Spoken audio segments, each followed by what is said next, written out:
اعوذ باللہ من الشیطان الرجیم بسم اللہ الرحمن الرحیم السلام علیکم ورحمۃ اللہ وبرکاتہ۔ میں حافظہ افرا جاوید اسلام آپ سب سے مخاطب ہوں۔ اپنے یوٹیوب چینل انفینٹ اسلام میں آپ سب کو خوش آمدید کہتی ہوں۔ امید کرتی ہوں آپ سب خیریت سے ہوں گے، زندگی پرسکون، پر اطمینان اور ایمان بالخیر گزر رہی ہوگی۔ آج کے لیکچر میں ہم سورۃ الاعراف کا تعارف پڑھیں گے۔ الحمدللہ ہماری قرآن کریم کی ابتدائی 6 صورتیں مکمل ہو چکی ہیں اور 7ویں صورت کا آغاز ہے۔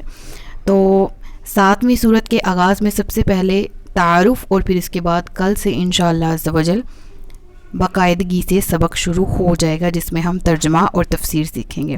تو سورہ اعراف کے تعارف میں سب سے پہلے اس کا مقام نزول آ جاتا ہے۔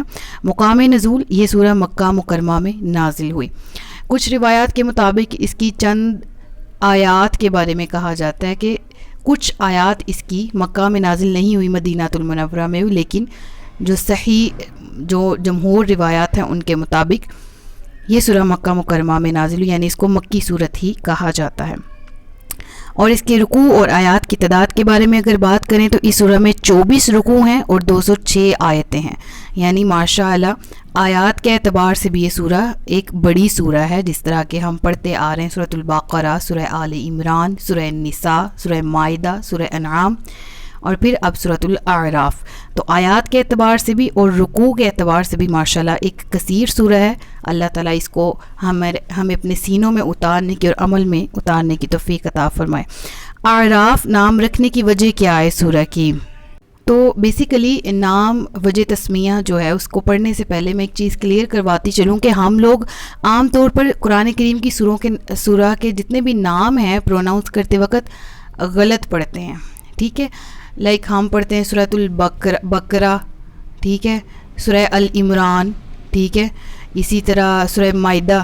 تو یہ جو الفاظ ہماری ادائیگی کے ہیں نا، یہ ادائیگی بھی غلط ہی ہے، لہٰذا جس طرح البقرہ، ٹھیک ہے، اسی طرح الفاتحہ، النساء، آل عمران، المائدہ، الانعام، اسی طرح اس سورہ کو اعراف کہا جاتا ہے، سورۃ الاعراف۔ تو اعراف صحیح لفظ نہیں ہے، اعراف ہے، ٹھیک ہے۔ اور اعراف کس کو کہا جاتا ہے؟ بیسیکلی بلند جگہ کو، بلندی کو اعراف کہا جاتا ہے۔ اور دوسرے الفاظ میں اگر میں آپ کو سمجھانے کی کوشش کروں تو آڑ کو، پردے کو، رکاوٹ کو بھی اعراف بولا جاتا ہے۔ یہ کس طرح کا پردہ، کس طرح کی آڑ ہے، کس طرح کی رکاوٹ ہے، اس کے بارے میں بات کر لیتے ہیں۔ یعنی اعراف کے معنی ہے بلند جگہ۔ اس سورہ کی آیت نمبر 46 میں جنت اور دوزخ کے درمیان ایک جگہ ہے جس کا نام اعراف ہے، جو کہ بہت بلند ہے۔ اس مناسبت سے سورہ کا نام سورہ اعراف رکھا گیا، یعنی اس آیت میں ذکر ہے نا، تو جیسے کہ ہم پڑھتے چلے آ رہے ہیں کہ جس سورہ میں جون سی خصوصیت جس آیت کو ملتی ہے اور جو مخصوص ٹاپک ہوتا ہے اس حوالے سے اس سورہ کا نام رکھ دیا جاتا ہے۔ جس طرح سورۃ البقرہ، آل عمران، النساء میں ہم نے پڑھا اور المائدہ میں ہم نے پڑھا اس کا نام کیوں، الانعام میں پڑھا، تو الاعراف میں آیت نمبر 46 میں اب یہ کون سی بلند جگہ ہے؟ جنت اور دوزخ کے درمیان۔ اور اس کو کیوں اتنی اہمیت کے ساتھ مینشن کیا گیا قرآن کریم میں بھی، اور اس کی اتنی اہمیت کہ اس کے نام پر سورہ کو نام دے دیا گیا؟ تو انشاءاللہ اس کی باقاعدہ تفسیر تو ہم وہیں پر پڑھیں گے۔ ابھی آپ اس چیز کو اس طرح سے امیجن کر لیں کہ وہ لوگ جن کے نامہ اعمال میں نیکیاں اور برائیاں برابر ہوں گی، تو یہ اس جگہ پر سٹے لیں گے، یعنی کہ اس طرح گو کہ وہ برائیاں بھی اتنی ہیں، نیکیاں بھی اتنی ہیں، تو جنت میں کیسے جائیں گے کیونکہ برائیاں بھی برابر ہیں، اور جہنم میں کیسے جائیں گے کیونکہ نیکیاں بھی پلے میں۔ تو یہ اللہ تبارک و تعالیٰ کی رحمت کے امیدوار ہوں گے، اللہ کی رحمت کے طلبگار ہوں گے، اور جب اہل جہنم کو دیکھیں گے تو رب سے پناہ مانگیں گے کہ اللہ ہمیں ان میں سے نہ کرنا، ہم پر رحم فرما، اے اللہ ہم پر رحم فرما۔ اور جب اہل جنت کو دیکھیں گے تو خواہش کا اظہار کریں گے، دعا کریں گے کہ اللہ تعالیٰ ان کے صدقے سے اہل جنت میں ہمارا بھی شمار فرما دے، یہ تمنا کریں گے، یہ دعا کریں گے۔ تو اس وقت ان کی دعا پھر بالآخر قبول کر لی جائے گی اور وہ سب جنت اصحاب جنت میں شامل ہو جائیں گے. تو یہ بیسیکلی میں نے مختصر سی تفسیر بتائی ہے. یہ کس طرح کی ہے, اس کی بلندی کیا ہے اور اس کی ڈیٹیلز مزید کیا ہیں, وہ انشاءاللہ ہم آیت نمبر 46 کی تفسیر میں ہی پڑھیں گے. سورہ اعراف کی فضیلت کے بارے میں پڑھ لیتے ہیں. حضرت عائشہ صدیقہ رضی اللہ تعالیٰ عنہ سے روایت ہے کہ رسول کریم صلی اللہ تعالیٰ علیہ وسلم نے ارشاد فرمایا, جس نے قرآن پاک کی پہلی 7 بڑی سورتوں کو حفظ کیا اور ان کی تلاوت کرتا رہا تو یہ اس کے لیے کثیر ثواب کا باعث ہے. اور یہ یاد رکھیں کہ ان 7 سورتوں میں سے ایک سورت سورۃ الاعراف بھی ہے. اس کے مضامین کے بارے میں بات کر لیں تو اس سورہ کا جو مرکزی مضمون ہے وہ یہ ہے کہ اس میں انبیاء کرام علیہ الصلوۃ والسلام کے حالات اور انہیں جٹلانے والی قوموں کے انجام کے واقعات بیان کر کے اس امت کے لوگوں کو ان قوموں جیسا عذاب نازل ہونے سے ڈرانا, ایمان اور نیک اعمال کی ترغیب دینا ہے. الغرض یہ کہ ہم اب تک جو پڑھتے آ رہے ہیں, ہم نے عقائد کی درستگی سیکھی ہے.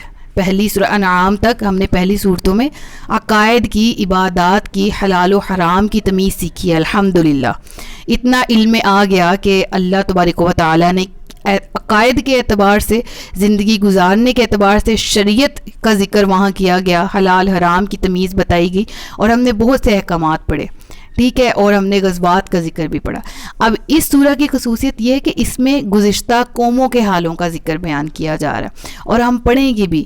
اور ہر قوم کے حالات زندگی پڑھنے کے پیچھے ہمارا کیا مقصد ہونا چاہیے, ہمیں ان سے عبرت حاصل ہو, ہم نصیحت قبول کریں. اور اللہ تبارک و تعالیٰ نے ان کے حالات زندگی قرآن میں بیان بھی اس وجہ سے کیے کہ یہ والی امت محمدی جس پر قرآن نازل ہو رہا ہے, یہ پہلے دور کی جو امتیں ہیں جنہوں نے اپنے نبیوں کو جھٹلایا, جو دین سے باغی ہوئے, جو دین سے جان چھڑا کے بھاگنا چاہتے تھے, پھر ان کا کیا انجام ہوا. تو امت محمدی کو اس سے ڈرنا چاہیے. اور یقین کریں ایک ایک آیت میں نصیحت ہے, عبرت ہے, اور اپنے حال زار پر افسوس ہوتا ہے ان کے حالات زندگی پڑھ کے کہ ہمارے حالات بھی ان کے جیسے تو کیا, ان سے کئی گنا زیادہ بدتر ہو چکے ہیں. ہم اللہ تبارک و تعالیٰ کا خوف ہمارے دلوں سے ختم ہو چکا ہے اور ہمارے دل میں محبت نہیں ہے, ہمارے دل میں ایمان نہیں ہے, رسول اللہ کا ادب اور عشق نہیں ہے. تو ہم یہ چیز جو اجاگر کرنے کی اللہ تبارک و تعالیٰ نے یہ صورت نازل کی, تو ہمیں یہ چیز اپنے اندر اجاگر کرنے کی ضرورت ہے کہ ہمیں اپنے رب سے محبت کرنی ہے, اس کا وفادار بننا ہے, اس کے نبی کا وفادار بننا ہے, اور یہ قرآن جو ہم تک نازل کیا گیا تحفتاً, اس تحفے کی لاج رکھنی ہے اور اس پر عمل کرنا ہے. تو بیسیکلی ان قوموں کا ذکر ہم اس میں پڑھیں گے, اور اس سورہ میں اسلام کے بنیادی عقائد کا بھی ذکر ہے, اللہ تبارک و تعالیٰ کی وحدانیت کا, اللہ کے وجود کا, وحی کا ذکر ہے, رسالت کا, مرنے کے بعد دوبارہ زندہ کیے جانے اور اعمال کی جزا ملنے کو تفصیل کے ساتھ بیان کیا گیا ہے. اس کے دیگر مضامین میں ہم ایک دفعہ پڑھ لیتے ہیں ان کو کہ قرآن اللہ کا کلام اور اس کی نعمت ہے, اور قرآن پاک کی تعلیمات کی پیروی ضروری ہے.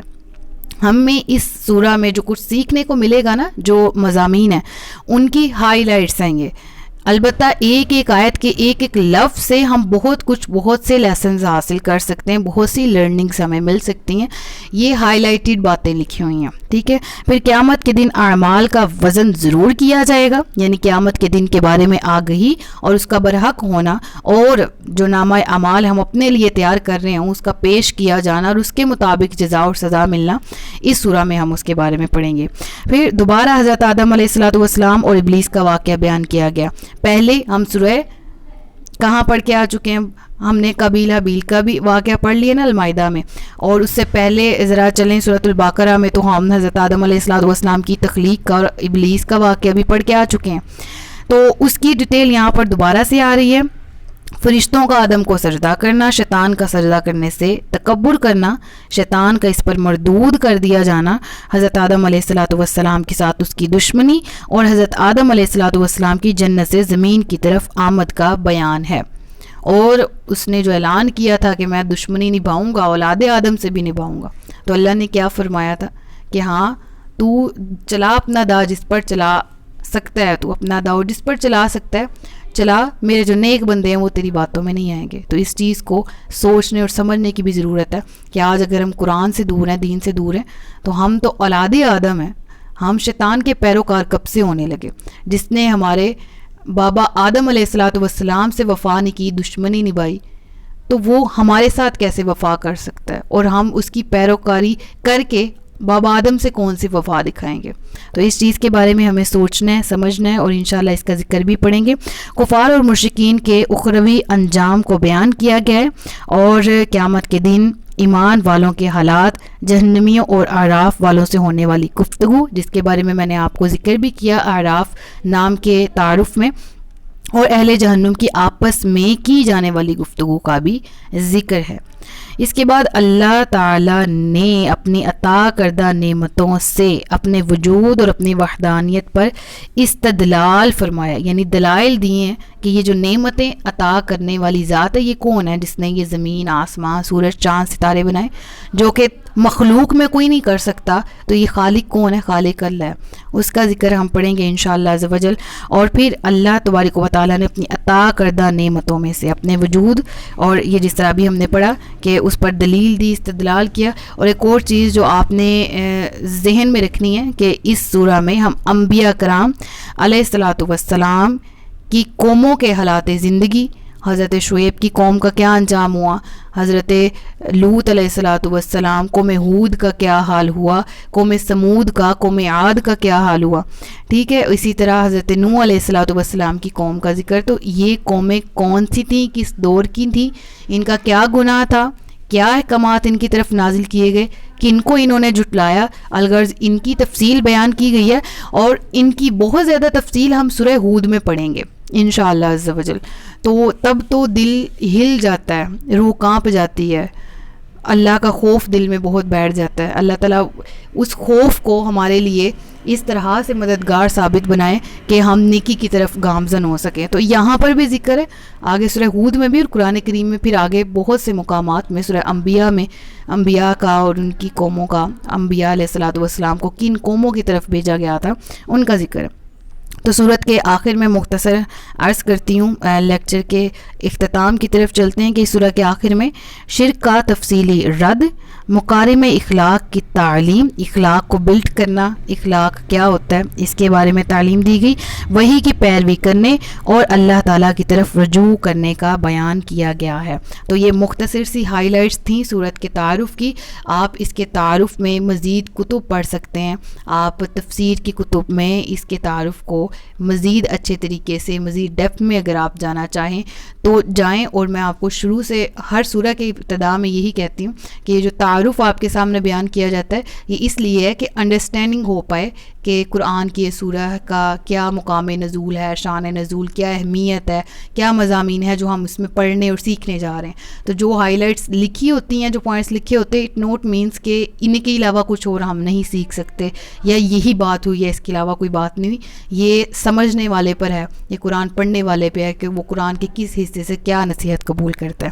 اپنا بہت سا خیال رکھیے گا، مجھے دعاؤں میں یاد رکھیے گا۔ اللہ تعالیٰ سورہ اعراف کو صحیح معنوں میں مجھے پڑھانے کی، مجھے سیکھنے کی، سمجھنے کی، سکھانے کی توفیق عطا فرمائے، آپ کو بھی سمجھنے کی توفیق عطا کرے، اور ہم سب کو علم نافع اور عمل خیر کی توفیق عطا کرے۔ اپنا بہت سا خیال رکھیے گا، مجھے دعاؤں میں یاد رکھیے گا۔ تاجدار ختم نبوت زندہ باد، پاکستان ہمیشہ زندہ باد۔ السلام علیکم ورحمۃ اللہ وبرکاتہ۔